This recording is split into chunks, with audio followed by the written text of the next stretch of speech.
Jagenzi oliriddawa. Mbadde n'omusabazi ogwentutte wano eno obadde ogamba ki maama? Omujjansooko ojje naawe omusabazi omututte wuliwa. Ndi wano eno ngenze eno wali mu katawuni bweyogerere mangu. Naye naawe jangu omusajja agenze. Obadde ogamba ki? Jangu njagala twekole ebyaluli naawe bye twakola ate obuuza. Naye maama Uganda olemwa nkuleetedde obujulizi aba Midland High School bwe bajjeyo okukakasa nti neera abaana babadde mu bbaasi babadde ba Lubiri High School. Mukimanyi bulungi nti ne Lubiri High School bavuddeyo okwegaana abaana babadde mu bbaasi eyo. Omukozi wa NTV Asmatus okuttibwa n'era emmotoka ye bagimenyeemenye ne bamubbako ebintu ebibadde mu mmotoka. Pastor Bujingo avuddeyo ku saavisi y'olunaku olwaleero ne yeeyongera okulumya abo bonna ababadde balowooza mbu diguri ye gye yafunye baagisazizaamu oluvannyuma lwa story gye nakoledde olunaku olw'eggulo ye akyagendera ddala mu maaso n'okucelebratinga amasanyu oba diguri ye gye yafunye. Obwenzi omukyala mukuleetedde mu Akatambi ng'ali Nowa Boda naye ddala kituufu Uganda olemwa. Nkwaniriza nnyo wano ku SMX Media nange MSMX wano tubeera ne updates buli lunaku buli ssaawa. Story ojja tugikolera esinga okubeera ekikulu ki stories zaffe tuzikonvatinga ne zibeera nga ziwewuka ddatawo aleme kubeera nga agenda mungi. Kankusaba subscribing tujja kubeera nga omisinga updates naddala nga zino. Naawe kennyini alina business gy'owandyagadde okubeera nga olanga naffe wano ku SMX Media ngenda kusaba mbe tukubireko ku enamba y'essimu tujja sobola bulungi nnyo okubeera nga tukulangira business yo. Wano ku SMX Media tutambula ne Aji Kivumbi omusomi w'eddwana era nga akugamba nti bambi gwe wenna ali eyo ng'owulira onnyikiddwa mu bizibu, owulira onnyikiddwa mu kulowooza, ng'owulira osobeddwa ogezezaako buli kimu nga kigaanye. Aji Kivumbi akugamba bambi toggwamu maanyi toggwamu ssuubi, sooka omukubireko ku namba y'essimu eyo omubuulire ekizibu kye agenda sobola nnyo okulombera edduwa y'ekizibu kyonna ky'obeera olina sobola okubeera nga kigonjooka. Aji Kivumbi akugamba mbu ye takola ku nzikiriza y'abasiraamu yokka nedda, edduwa ze zikolera ddala ku nzikiriza z'abantu bonna kasita obeera ng'oli muntu ate ng'olina okusoomoozebwa kw'oli mu kubeera ng'oyitamu. Ekizibu kyo kyonna ky'olina sooka omukubireko ku namba y'essimu eyo gy'oli mu kulabako screen. Ekizibu kyo kyonna ky'olina kobeere wa ddiini ki oba wa nzikiriza ki yajja sobola bulungi nnyo okubeera nga akulombera edduwa osobola okubeera ng'okivvuunuka bulungi nnyo. Bantu bangi basoma edduwa, bantu bangi balomba edduwa, naye obeera tunnakufuna muntu mutuufu kulombera edduwa oyinza ogamba edduwa tezikola. Bambi tosirikireyo na kizibu kyo, tosirikireyo na kunyolwako, gezaako Aji Kivumbi akulombera edduwa ojja sobola bulungi nnyo okuvvuunuka ekizibu kyonna ky'oli mu kubeera ng'oyitamu n'okusoomoozebwa. Tutandike n'akatambi k'obwenzi ke nkuleetedde olunaku olwaleero. Omukyala bbaawo olubadde okubeera ng'afuluma ennyumba era bw'atu n'agikubira owa boda. Kyayika babadde bakakikola omulundi nga gumu ng'omukyala ebintu ebyo byamunyumirako yo manyi kamukooneko kasimu asobole okubeera ng'akomawo n'olunaku olwaleero tusobole okulaba ng'eki gye tukikwasaganya. Akatambi ako nkakuleetedde naawe njagala okewulireko olabe Uganda weetuuse. Keekano Jagenzi oliriddawa. Mbadde n'omusabazi ogwentutte wano eno obadde ogamba ki maama? Omujjansooko ojje naawe omusabazi omututte wuliwa. Ndi wano eno ngenze eno wali mu katawuni bweyogerere mangu. Naye naawe jangu omusajja agenze. Obadde ogamba ki? Jangu njagala twekole ebyaluli naawe bye twakola ate obuuza. Naye maama nze mpulira ebintu bitandise okuntiisa. Ate batya naawe kyogamba tonyumirwa. Kati omusajja n'amanyira awo. Awa amanya ne kibaaki. Kati asobola gwe kyokumanya tasobola kumanya. Kati tugeze n'okufuna olubuto maama olowooza nze mba ngenda kukola. Nawe ebyolubuto bakyafuna olubuto ebimu ebintu ebityo. Osobola oddufuna naye niwe mba ndufunye okimanyi ono mugagga. Naye maama okimanyi nze bwe ngenda okukola. Newankubadde ebyo tobyagala naye nze ngenda tandika nkozesa kondomu. Kati kale kubanga ekyo kyoyagala leeta kondomu jangu nazo. Ogambye oliriddawa? Mbadde nzikidde wano mu katawuni bweyogerere n'omusabazi ogwentutte naye nkomawo mangu. Asooka ojje naawe jangu omusabaze mulekeeyo bujangu. Tagenze wala? Naye labayo jangu nga woogambye nange nkitunuddemu nga kikola jangu ne kondomu.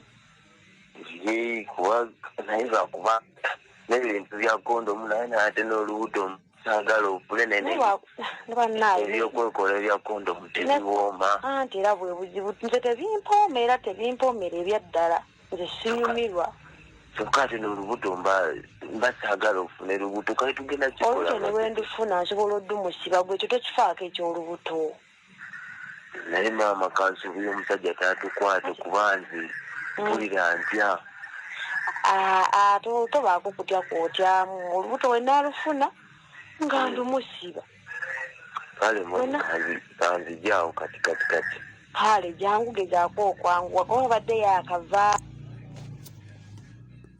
eyo nga tuvuddeyo Midland High School omusomesa waayo oba editicha waayo yeeyongedde okuleeta obujulizi oba obukakafu obulaga munera abaana ababadde mu bbaasi akatambi ke nakuzanyidde olunaku olw'eggulu nange otunuulira kali akatambi n'ogamba Mukama Katonda tutaase ku baana be tugenda okubeera nga tuzaala. So editicha wa Midland High School avuddeyo n'ayogera bulungi nnyo n'agamba ddala kituufu mu ebyo byabadde awandiise olunaku olw'eggulu nga yeegaana abaana ababadde mu bbaasi yaabwe nti tebabadde baabwe babadde ba lubiri neera obujulizi ne babuleeta gamu ku mataaya agasigadde mu bbaasi abaana be bamaze okubeera nga bavaamu nga galaga ga Lubiri High School. Kyokka ate ne Lubiri High School yavuddeyo okwegaana nera nkiddamu yavuddeyo neyeegaana munera abaana abadde mu bbaasi mwaka akatambi akali mukubeera nga kasatulatinga si baabwe nera bo tebabamanyiiko. Kyokka ate aba Midland High School bagamba mwe abapangisa bbaasi kwolwo olunaku akatambi katandika okubeera nga katambula. So okujjako nga mmwe muvudde ne mugamba bbaasi we twagibapangisa namwe mwagipangisa abantu abalala. Yono editicha wa Midland High School nga yeeyongera okubeera nga akkaanya ensonga eyo keekaana akatambi nga bamaze okukola telephone call ya booking ku Thursday which was a public holiday bajja ne bakola payment abaana abo bagenda keera ku Sunday bagenda ejjinja mu agriculture show ku Friday ku Friday early in the morning basi negenda nebanona nebatwala fe ku booking yaffe tulinako Lubiri High School era dereva kuyabadde akakomawo wano jjo ne mubuuza because akatambi katandise okusaculatinga nga ne bus tenakola ki tenakomawo kwe kumubuuza immediately otutte bayizi ba Somero ki nangamba abayizi betututte ba Lubiri High School omuntu omu yasudde obuvunaanyizibwa oba babiri kubanga basi eyo buli lwebegenda okutambula mubaamu abasomesa okay tetukkiriza singa babadde baana ba Midland nga bebatambula tetukkiriza muyizi kuva mu gate wano nga tewali basomesa ate tubeera n'abasomesa babiri omusajja n'omukyala reason being tulina abaana abawala bayinza okufuna ensonga zaabwe ez'ekikyala balina ozibuulira omusomesa omukyala tetubeera n'abaana abalenzi bo basobola okubeera jero okay kino baba temuli musomesa musajja kuba omwana omulezi asobola okulya omusomesa omukyala abakyala be bamaama naye ate kikaluubiriza so tulowooza nti abantu bano babadde mu mmotoka ne batatwala buvunaanyizibwa ffe tutukola obuvunaanyizibwa obwo ne tumanya ti ne batuba tubatuuzizza eno ye sitting arrangement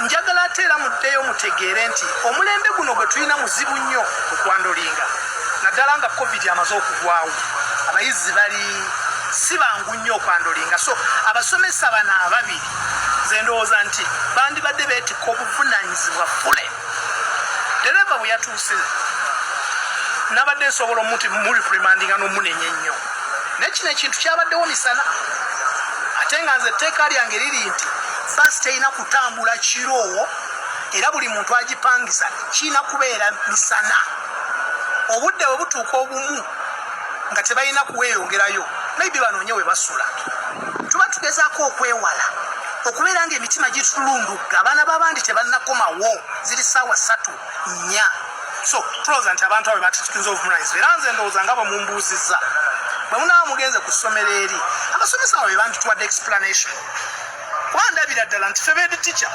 tusigadde eri editicha w'essomero liri ayinza okuba tamanyi abantu bano balina okutuwa kiki ekyabaddewo kiki ekyagenze mu maaso kiki ekyabadde kikolebwa nga tuvuddeyo pasita Bugingo yeeyongedde okubeera nga alumya abo bonna bonna abadde balowooza mu ya degree ebagisazizza mukimanyi buli nnyo okusinziira ku mmwe abanfollowing ano ku SMX Media gweobeera tomfollowing obanga gwe mulungu ogusobola okulaba content wange obadde nga omisinga bintu bingi fe wano story tugikwasaganya paka we tutuuka ku kinyusi kyayo so story ntonzize njirwaninga okuva we ya graduating okuva National Council for Higher Education yavayo nesazaamu degrees ayo bonna bonna ze baafuna nti university baali bagigala dda mwaka gwa 2019 nga bagigala dda university. So tewali nsonga yonna yonna eyo university gyabadde erina kubeera ng'ekola okusobola okubeera ng'etikkira abo abaana. So abaana bonna be batikkidde babatikkidde mu bukyamu, ekyo nazo wano nkikutegeeza. Naye Pastor Bugingo yeyongedde mu maaso n'olunaku olwaliro akoze service naye bw'atyo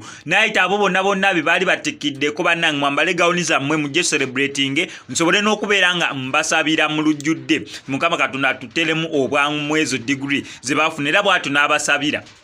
Eyo nga tuvuddeyo sigenda beera nga mbalwisaayo. Ate yo omukozi wa NTV asimattuse okuttibwa wabula emmotoka ye ne bagimenyaamenya era bwetyo ne bamubbako ebintu mwaka akatambi koli mu kubeera ng'olaba. Patrick ng'ono omukozi wa NTV asimattuse okubeera nga kubanga oli oluzze amenyeemenye emmotoka ye endabirwamu era bw'atyo nabbamu byazze okubeera nga bba. Yeebaza Mukama Katonda tiyo obulamu akyabulina basobodde okubeera nga bayonoona mmotoka ye ovuki ye emmotoka endabirwamu osobola ogiyizaamu naye ate singa babazze nga bamaliridde nga bagana okutwala obulamu bwe tekyandibadde kirungi nnyo. So ye yeeyongera kwebaza Mukama Katonda olw'obulamu bwamuwadde wadde ng'ebintu bye babitutte properties ze bazitutte ezabadde mu mmotoka naye ye kasita akyali mulamu.